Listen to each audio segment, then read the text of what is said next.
தன்னம்பிக்கை இருந்தால் நம்மால் எதையும் சாதிக்க முடியும். என் பேர் அமலா பிரீத்தி. நான் இங்கே நங்கநல்லூரில் வசிக்கிறேன். என் கூட அம்மா இருக்காங்க. எங்கள் அப்பா 2006 இறந்துட்டாங்க. நான் by birthday bone problem, osteogenesis imperfecta, இந்த பிரச்சனையினால் பாதிக்கப்பட்டு தான் நான் பிறந்தேன். பிறக்கும்போது எனக்கு டாக்டர் சொன்னது என்ன அப்படின்னா, இவங்களை ஓரமாக ஒரு இடத்துல பாய் போட்டு படுக்க வச்சு நீங்கள் பார்த்துக்கலாம். ஏன்னா இவங்க எலும்பு வந்து சாக் பீஸ் மாதிரி இருக்கும். ஸோ ரொம்ப நீங்கள் ரஃப்பாலாம் ஹேண்டில் பண்ண முடியாது அப்படின்னு சொன்னாங்க. ஆனால் அப்பா இல்லை, நாங்கள் பார்த்துக்குறோம் அப்படின்னு சொல்லி எனக்கு இந்த பிரச்சனை இருக்குங்கிறதே அம்மாவுக்கு 8 மாதம் இருக்கும்போது தான் கண்டுபிடிச்சாங்க டாக்டர்ஸு. கண்டுபிடிச்சி அதுக்கப்புறம் பிறந்து ஒரு 5 வயசு வரைக்கும் நான் ஸ்கூலுக்கெல்லாம் போகவே இல்லை. எனக்கு வந்து அங்கே எங்கேயும் அனுப்ப முடியாது. அடிக்கடி போன் ஃப்ராக்சர் ஆகிடும். அதுக்கப்புறம் அதுவே சேர்ற வரைக்கும் படுக்கையில் தான் இருப்பேன். லைட்டாக இப்படி தட்டிட்டா கூட எலும்பு உடஞ்சிரும். அதான் என்னுடைய அந்த பிறந்ததுலேருந்து 5 வயது வரைக்கும் என்னுடைய நிலமை. அதுக்கப்புறம் நாட்கள் செல்ல என்னை டியூஷனில் வச்சு படிக்க வச்சாங்க, ஒவ்வொரு கிளாஸாக எங்கள் அப்பா. ஏன்னா எங்கள் அப்பாவை பொறுத்த வரைக்கும் என்னென்னா, என் கையில் எப்படியாவது ஒரு டிகிரி சர்டிஃபிகேட் வாங்கி கொடுத்துடணும் அப்படின்னு சொல்லி அவங்க தான் ரொம்ப பாடுபட்டவங்க.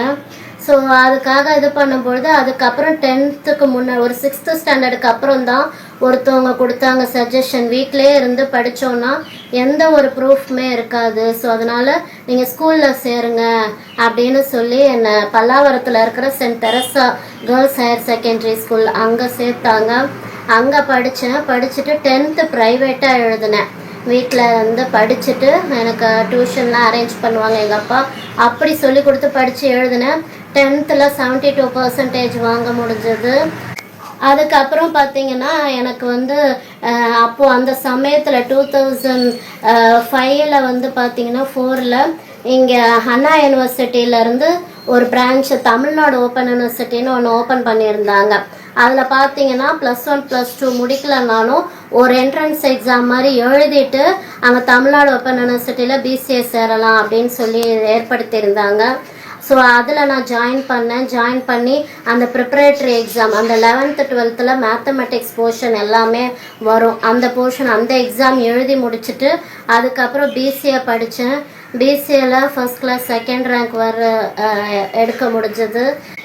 அதுக்கப்புறம் பிசிஏ முடிச்சு அதில் வந்து ஃபர்ஸ்ட் கிளாஸ் செகண்ட் ரேங்க் எடுத்தேன். வீட்டில் இருந்தே தான் படித்தேன். மந்த்லி ஒன்ஸ் கான்டாக்ட் கிளாஸஸ் இருக்கும். எனக்கு அப்போ இருந்தவங்க வீட்டில் ஹெல்ப் பண்ணுறதுக்கு இருந்தவங்க கூட்டிகிட்டு போவாங்க. அப்படி தான் படித்து முடித்தேன். பிசிஏ முடித்தோன்னே எல்லோரும் கொடுத்த சஜஷன் என்னென்னா, நீங்கள் எம்சிஏ படிங்க, அப்புறம் மெடிக்கல் டிரான்ஸ்கிரிப்ஷன் படிங்கன்னு சொன்னாங்க.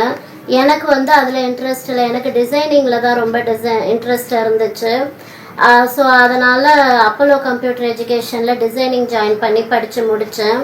அதுக்கப்புறம் படித்து முடிச்சிருந்தேனாலும் அந்த டிசைனிங்கில் நல்லா ஒரு பர்ஃபெக்டாக கொடுக்கணும், நல்ல ஒரு அவுட்புட் கொடுக்கணும். நிறைய நாள் ட்ரைனிங் எடுத்திருக்கேன். செல்ஃபாக ட்ரை பண்ணேன், டிசைன் பண்ணி பார்த்தேன். அது மாதிரி பண்ணிவிட்டு இப்போ பேம்ப்ளெட்டு, ப்ரௌச்சர்ஸு, இந்த மாதிரி இது லோகோ, விசிட்டிங் கார்டு இதெல்லாம் டிசைன் பண்ணி கொடுக்குறேன். பிசிஏல படிக்கும் பொழுது கவர்னர் அப்போ சுர்ஜித் சிங் பர்னாலா இருந்தாங்க. அவங்க வந்து நான் பிசிஏல ஃபர்ஸ்ட் கிளாஸ் செகண்ட் ரேங்க் வாங்கினேன்றதுக்காக அவங்க அந்த அவார்டு கொடுத்தாங்க யூனிவர்சிட்டியில். அதுக்குன்னு என்ன பண்ண முடியும், வேலை போய் தான். அதுக்கப்புறம் universal mission for special need, அதுலேருந்து பெஸ்ட்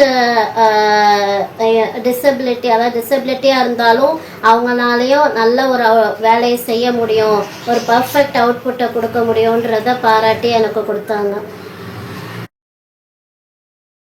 இந்த அவார்டை நம்ம சென்னையில் இருக்க ஐயா ஏடிஜிபி ஸ்ரீகாந்த் ஐயா கையால் வாங்கினேன். அது எனக்கு ரொம்பவே சந்தோஷமாக இருக்குது.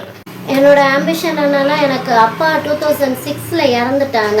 ஆனால் அதுக்கு முன்னாடி எனக்கு நிறைய சொன்ன காரியங்களில் ஒரு முக்கியமான அட்வைஸ் என்னென்னா, நம்ம 4 பேருக்கு கொடுக்குற மாதிரி இருக்கணும், நம்மளுக்கு 4 பேர் கொடுத்து வாழக்கூடாது அப்படின்னு சொல்லுவாங்க. ஸோ அதனால் என்னோடய ஆம்பிஷன் என்னென்னா, நான் ஒர்க்கில் டெவலப் ஆகிறது மட்டும் இல்லாமல் என்ன மாதிரி இருக்கிற டிசபிலிட்டி யாராவது ஒருத்தருக்காவது நான் வேலை கொடுக்கணும், அவங்க இன்னொருத்தருக்கு கொடுக்கணும். ஏன்னா நம்ம உடலால் பலவீனமாக இருக்கிறது அது ஒரு விஷயம் கிடையாது. அது எந்த விதத்துலேயும் நம்ம வாழ்க்கையில் முன்னேறதுக்கு தடையாக இருக்காதுங்கிறதுக்கு நம்ம ஒரு சாட்சியாக இருக்கணும் அப்படின்னு தான் என்னுடைய ஆம்பிஷன். இந்த அவார்டு வந்து நான் பிசிஏல ஃபஸ்ட் கிளாஸ் வந்ததுக்கு எனக்கு பாராட்டி டாக்டர் ஜோசப் செல்வராஜ் அவங்களோட துணைவியாரும் எனக்கு கொடுத்தாங்க. எனக்கு ரொம்பவே சந்தோஷமாக இருக்குது. வணக்கம், நான் பிரீத்தியோட அம்மா பேசுகிறேன். பிரீத்தி வந்து எனக்கு கடவுளோட காட்ஸ் கிஃப்ட்டு, மிரக்கிள் கேர்ள். அவள் ரொம்ப வில் பவர் ரொம்ப ஜாஸ்தி, ரொம்ப தைரியம். தானே தன் காலில் நிற்கணுன்ற மாதிரி ஒரு ரொம்ப ஆம்பிஷனில் இருக்கா. அவள் வந்து மேலும் மேலும் முன்னேறி அந்த கடவுளோட அருளால் அவள் நீண்ட நாட்கள் வாழ்ந்து அவளோட மன விருப்பங்கள் எல்லாம் சாதிக்க வேண்டும்னு நான் இறைவனை பிரார்த்தித்துக் கொள்கிறேன். வணக்கம் சார், என் பேர் எஸ் பாலமுருகன். நான் தஞ்சாவூர்லேருந்து வரேன். நான் universal mission for special needs அப்படின்ற ஒரு ஆர்கனைசேஷனோட ஃபவுண்டர் அண்ட் பிரசிடெண்ட். நான் வந்து பிரீத்தியை கடந்த 22-23 எனக்கு தெரியும். எப்படின்னா அந்த பாப்பா ஃபஸ்ட்டு நாங்கள் ஒரு ப்ரேயர் செல் அது மாதிரி தான் நாங்கள் சந்தித்தோம். ஃபோனில் தான் காண்டாக்ட் இருந்துச்சு. அதுக்கப்புறம் நான் All India Legal Rights and People Protection கவுன்சிலில் சேர்ந்தவொன்னு தான் பாப்பாவை நேராக வந்து வீட்டில் பார்த்தேன். அதில் ஸ்டேட் பிரசிடெண்ட்டாக இருக்கும்போது என்னன்னா அந்த பிரீத்தியோட அந்த எமினன்ட் எனக்கு ரொம்ப பிடிக்கும்.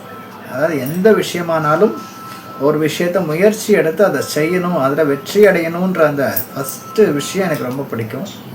அது மாதிரி எந்த விஷயமானாலும் கற்றுக்கொள்ளணும் அப்படின்ற ஒரு விஷயம் எனக்கு ரொம்ப பிடிக்கும். அந்த கற்றுக்கொள்ளணுன்ற ஒரு தேர்ஸ்ட், ஒரு தாகம் இருக்குது. அது ரொம்ப நல்ல விஷயம். அது மாதிரி பிரீத்தியை பற்றி சொல்லும்போது பார்த்தா அதோட ப்ராப்ளம் என்னென்னா அசிட்டோஜெனெட்டிக் இம்பர்ஃபெக்டா அப்படின்ற ஒரு நோய். அது ஒரு disability. It's not a disease, அது ஒரு டிசபிலிட்டி. அதில் என்ன ஆகும்னா எலும்புகள் பலமாக இருக்காது, நடந்தாலே நொறுங்கிடும். ஆனால் அந்த சூழ்நிலையிலையும் பிசிஏ முடித்து யூனிவர்சிட்டி ரேங்க் ஹோல்டர் ஆகி அது வந்து நல்ல டிசைனர்.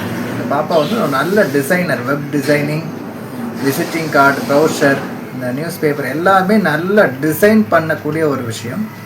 அது மாதிரி கம்ப்யூட்டரில் நல்ல ஒரு நிறைய ப்ரோக்ராமிங் பண்ணும். ஸோ இந்த மாதிரி விஷயங்கள் அது முயற்சியில் கற்றுக்கிடுச்சு. ஸோ அதனால் அது எனக்கு ரொம்ப நல்ல அதோட அந்த எமினன்ட், அதோட முயற்சிகள் ரொம்ப பிடிக்கும். பிரீத்தியோட இன்னொரு விஷயம், அது வந்து நிறைய பேருக்கு உதவி பண்ணிகிட்டு இருக்காங்க. அதாவது ஃபோன்லேயே நிறைய பேருக்கு கவுன்சிலிங் அது மாதிரி நிறைய பேர் கொடுக்குறாங்க. எங்கள் யூனிவர்சல் மிஷன் ஃபார் ஸ்பெஷல் நீட்ஸ்ன்ற ஆர்கனைசேஷனில் அவங்க ஜாயின்ட் செக்ரட்டரியாக இருக்கிறாங்க.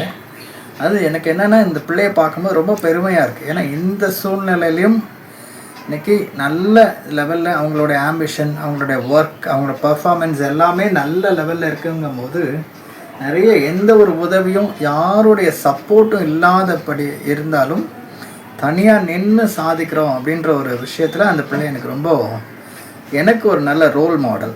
அதுதான். தேங்க்யூ. தன்னம்பிக்கை இருந்தால் நம்மால் எதையும் சாதிக்க முடியும். லைக் பண்ணுங்க, ஷேர் பண்ணுங்க, கமெண்ட் பண்ணுங்க, மறக்காம சப்ஸ்கிரைப் பண்ணுங்க.